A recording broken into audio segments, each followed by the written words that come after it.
할렐루야.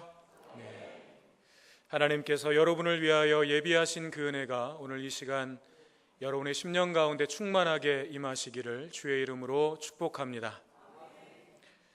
지난 주일에 우리가 살펴보았던 내용을 잠깐 정리하면 이렇습니다. 아브라함은 86세에 하갈을 통해서 그토록 원했던 아들을 얻게 되었죠. 하지만 하갈을 통해서 태어난 이스마엘은 하나님의 뜻이 아니었습니다. 그럼에도 아브라함은 그것이 하나님의 약속의 성취라고 단정지었고 모든 것을 포기한 채 이스마엘로 만족하면서 살고 있었습니다. 시간이 흐르면서 아브라함 자신의 몸도 이제는 더 이상 자녀를 낳을 수 없는 몸이 되었을 것이고 하나님의 약속도 그렇게 끝난 것이라고 여겼을 것입니다. 그러니 더 이상 하나님을 찾을 이유도 없었겠죠. 아브라함은 그렇게 영적으로 잠이 든 채로 13년의 시간이 흘러서 99세가 되었습니다. 그런데 어느 날 하나님께서 99세가 된 아브라함을 다시 찾아오십니다. 그리고 이렇게 말씀하셨습니다. 나는 전능한 하나님이라. 너는 내 앞에서 행하여 완전하라. 이 말씀은 영적으로 잠든 아브라함을 깨우시는 말씀이었습니다. 즉 너는 내가 전능한 하나님임을 믿고 이제부터 내 앞에서 믿음으로 행하라. 그리하면 내가 모든 것을 완전하게 하겠다. 너는 모든 것이 다 끝났다고 생각하겠지만 나의 역사는 지금부터 시작이다 라는 말씀이었습니다. 아브라함은 끝났다고 생각했지만 하나님은 아직 끝나지 않으셨던 것입니다. 아브라함을 통해서 이루시겠다고 하셨던 하나님의 약속은 이스마엘로 성취된 것도 아니었고 아브라함과 사레가 자녀를 낳을 수 없는 몸이 되었다고 해서 취소된 것도 아니었습니다.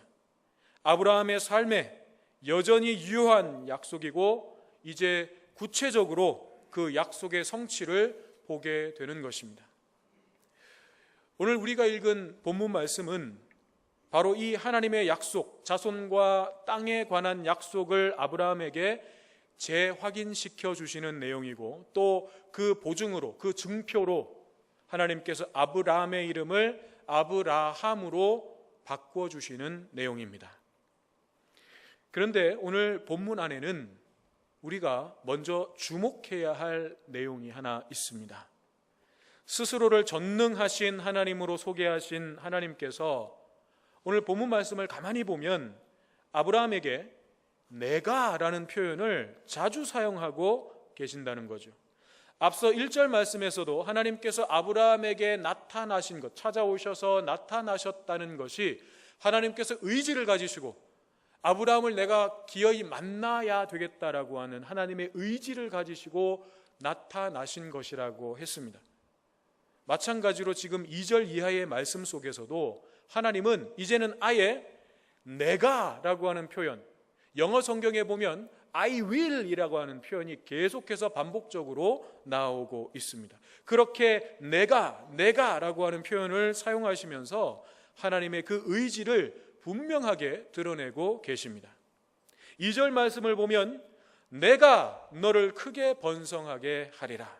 5절 말씀에도 내가 너를 여러 민족의 아버지가 되게 함이니라.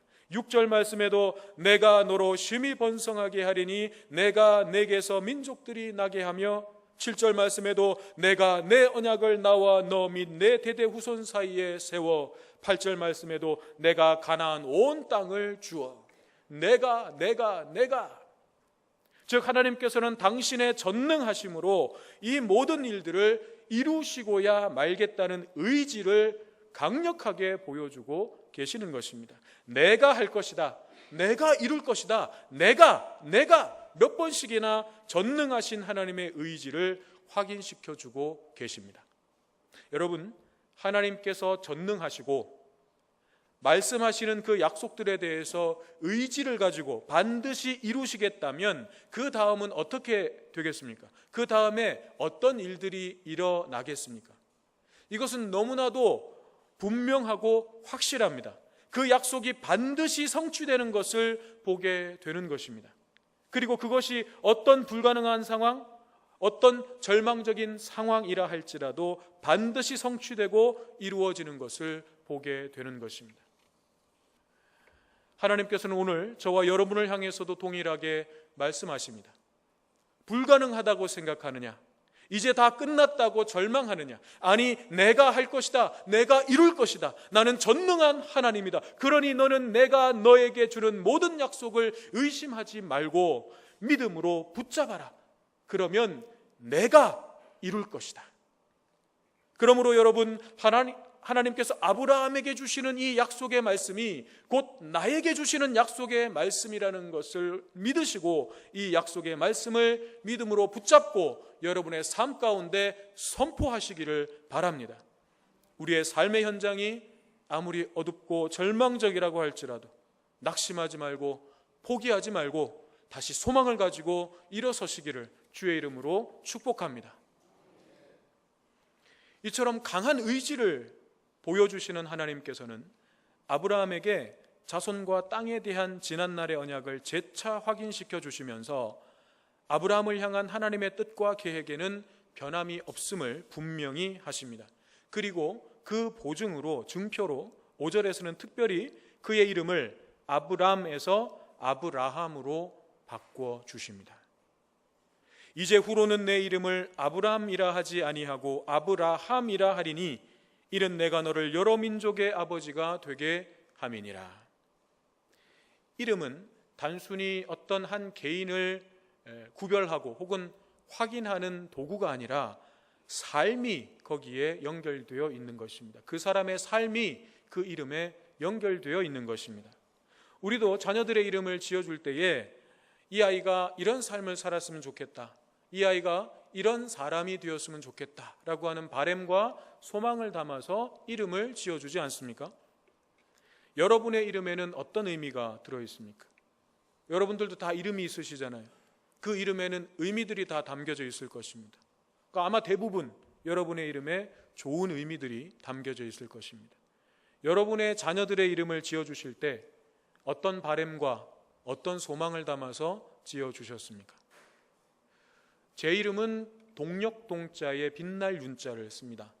그래서 어둠을 밝히고 세상에 빛이 되라 하는 그런 의미가 담겨져 있습니다. 멋지죠?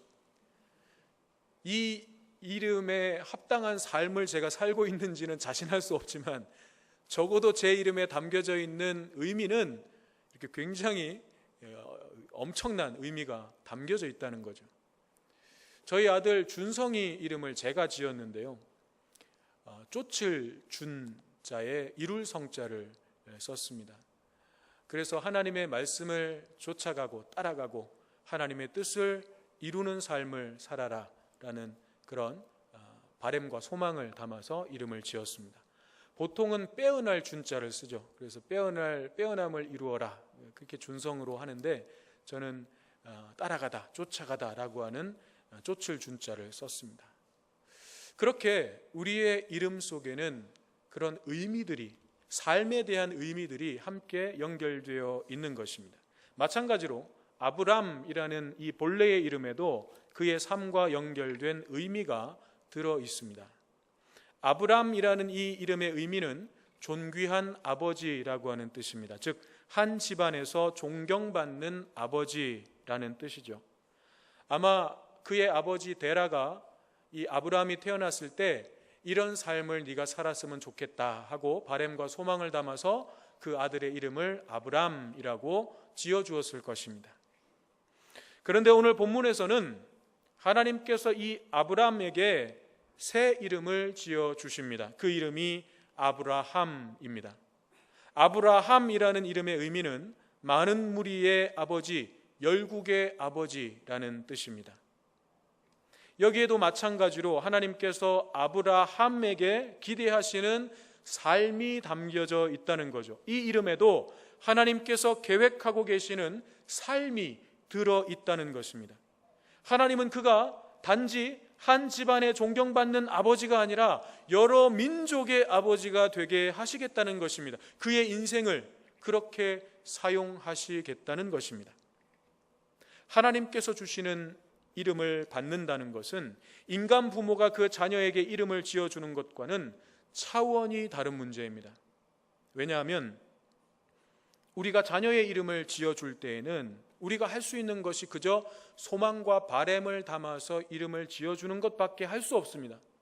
그런데 하나님은 우리의 인생을 지으셨고 주관하시는 창조주이시기 때문에 하나님께서 이름을 주신다는 것은 그 이름에 담겨지는 의미대로 그 인생이 반드시 그렇게 된다는 것입니다.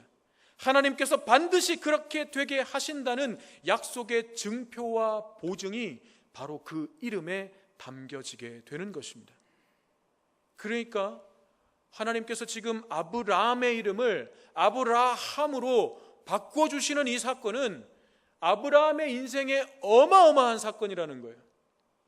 이건 그냥 단순히 이름이 바뀌는 사건이 아니라 아브라함의 삶의 본질이, 내용이 완전히 바뀐다는 것입니다.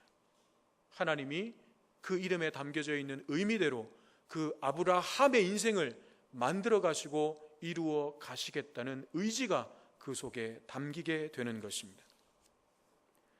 그런데 여기서 우리가 놀라게 되는 한 가지 사실은 아브라함이라는 이 이름을 오늘 17장에서 주시기는 했지만, 그리고 아브라함도 지금까지는 자기가 태어나가지고 75세에 하나님의 부르심을 받아서 가나안 땅에 왔고 또 24년의 시간이 흘러서 99세가 된 지금 이 순간까지 사실 아브라함이 살아왔던 인생은 아브람의 삶이었습니다.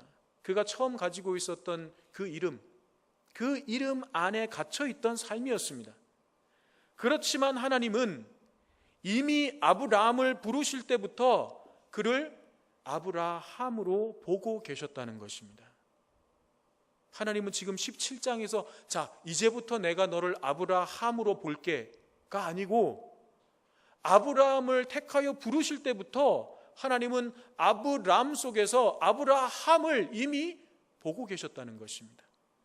이것을 어떻게 알 수 있는가 하면 4절에서 너는 여러 민족의 아버지가 될지라 하는 말과 5절에서 너를 여러 민족의 아버지가 되게 함이니라 하는 이 말이 우리말 표현으로는 네가 앞으로 이렇게 될 것이다 라고 하는 미래형으로 들리지만 히브리어 문법에서는 완료형이라는 거예요. 이미 그렇게 되었다라고 하는 완료형이라는 것입니다. 다시 말하면 지금 말씀하고 계시는 아브라함의 이름을 아브라함이라고 내가 바꾸겠다고 말씀하고 계시는 그 하나님의 입장에서는 여러 민족의 아버지 아브라함이 되는 이 일이 이미 끝난 일이라는 거예요. 종결된 일이라는 것입니다. 앞으로 언젠가 어느 순간에 네가 그렇게 될 거야가 아니고 하나님이 보실 때는 이미 이건 그렇게 되었다는 것입니다. 하나님은 한 번도 아브라함으로 보신 적이 없다는 의미입니다. 하나님은 아브라함을 볼 때마다 언제나 아브라함으로 보고 계셨습니다. 이러한 사실이 오늘 우리의 삶에 던져주는 의미는 무엇이겠습니까? 하나님께서는 저와 여러분을 보실 때 과거의 나 혹은 지금 2016년 7월 17일 오늘 이 시간 이 자리에 앉아있는 내 모습으로만 보시지 않는다는 것입니다. 지금 나의 모습이 아무리 연약하고 보잘것없고 부족한 것 투성이라 할지라도 이 시점에 나로 보지 않으시고 하나님 앞에 온전히 선 하나님의 자녀로서의 나를 보신다는 것입니다. 여러분의 삶이 아무리 뭔가가 모자라고 아무리 뭔가 부족해도 우리의 믿음이 아무리 하나님 앞에서 연약한 믿음으로 지금 서 있다 할지라도 하나님은 지금 이 순간 나의 모습을 가지고 내 삶을 판단하시지 않는다는 것입니다. 어느 한순간의 한 모습을 가지고 판단하시는 하나님이 아니라 우리를 향한 하나님의 계획 속에서 하나님의 뜻이 이루어지는 그 완성된 모습을 그려놓으시고 그 모습을 우리의 진짜 모습이라고 말씀해 주시는 것입니다. 지금 너의 그 모습이 네 모습이 아니야. 지금 너의 그 인생이 네 인생이 아니야 라고 하나님은 분명하게 우리에게 오늘도 말씀하고 계십니다. 내가 너를 통해서 이루어갈 인생은, 내가 너를 통해서 이루어갈 너의 모습은, 너의 진짜 모습은 바로 이런 거야 라고 하나님은 말씀을 통해서 우리에게 약속해 주고 계시는 것입니다. 그 하나님의 약속의 말씀을 믿음의 눈으로 바라보고, 그것을 믿음의 눈으로 발견하고, 그것을 나에게 주시는 약속의 말씀으로 붙잡고 우리가 달려갈 수 있겠는가 하는 것이 우리에게 주어진 과제입니다. 그러므로 우리는 나의 시선으로, 세상의 시선으로 지금 내 모습을 바라보면서, 내 인생을 바라보면서 낙심하고 원망하고 자책하고 포기할 것이 아니라 전능하신 하나님의 시선으로 내 인생을 새롭게 바라보아야 하는 것입니다. 하나님께서 나를 바라보시는 그 시선으로 우리가 나 자신을, 내 존재를 바라볼 수 있어야 하는 것입니다. 그리고 나의 진짜 모습, 내 인생의 진정한 의미를 바로 알고 그 삶을 향해 바로 지금부터 믿음의 삶을 시작해야 하는 것입니다. 그렇다면 이 새로운 삶의 모습은 어떤 것입니까? 우리가 시작해야 할 이 새로운 믿음의 삶의 모습이라고 하는 것은 어떤 것입니까? 그동안 아브라함의 삶은 아버지가 지어준 이름대로 그저 개인적인 존귀함을 얻는 것을 인생의 목표와 방향으로 삼고 살아왔던 삶이었습니다. 그냥 내 인생, 내 집안, 내 가족, 내 자식 잘 키워서 존경받고 내 자식과 함께 잘 먹고 잘 사는 것, 하나님의 약속도 그런 차원에서 이해했습니다. 그래서 하갈을 통해서 이스마엘이 생기니까 이것이 하나님의 약속의 성취라고 생각하고 거기에 만족하면서 살아왔습니다. 그러나 하나님은 그 삶에 대해서 아니라고 말씀하시는 것입니다. 아니야, 그것이 네가 살아야 할 삶이 아니라고 말씀하십니다. 그런 삶에서 끌어내시는 것입니다. 그런 삶에서 떠나라고 말씀하시는 것입니다. 너는 여러 민족의 아버지가 되어야 한다는 것입니다. 너를 통해서 모든 민족이 나의 복을 누리게 하는 것, 이것이 내가 너에게 주는 언약이고 나는 이 약속을 반드시 이룰 것이며 나는 너의 이름 아브라함을 너는 내가 너에게 준 이 아브라함이라고 하는 이름을 통해서 언제나 나의 이 언약을 기억해야 한다라고 말씀하고 계시는 것입니다. 우리를 향해서도 하나님은 동일하게 말씀하십니다.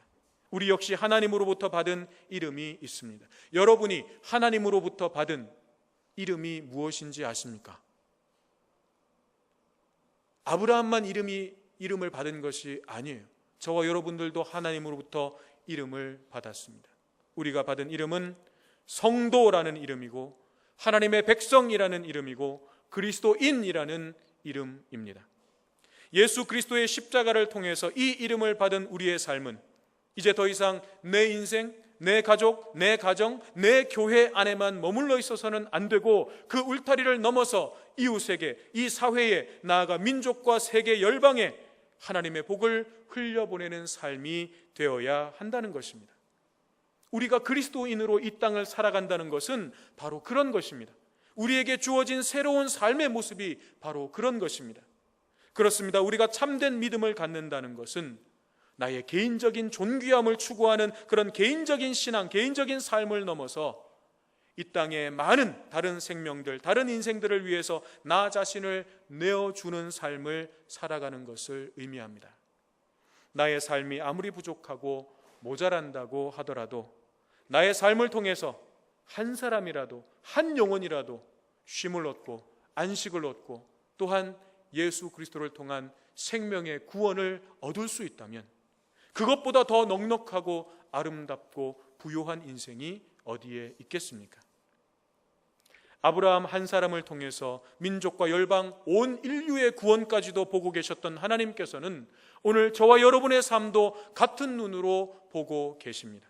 저와 여러분을 하나님의 자녀로 부르신 것은 우리 개인만을 위한 것이 아니라 우리의 혈통적인 가족만을 위한 것이 아니라 우리를 통해 탄생하게 될 영적 자녀들까지 보고 계신다는 것입니다. 이것이 우리의 삶의 꿈과 비전입니다.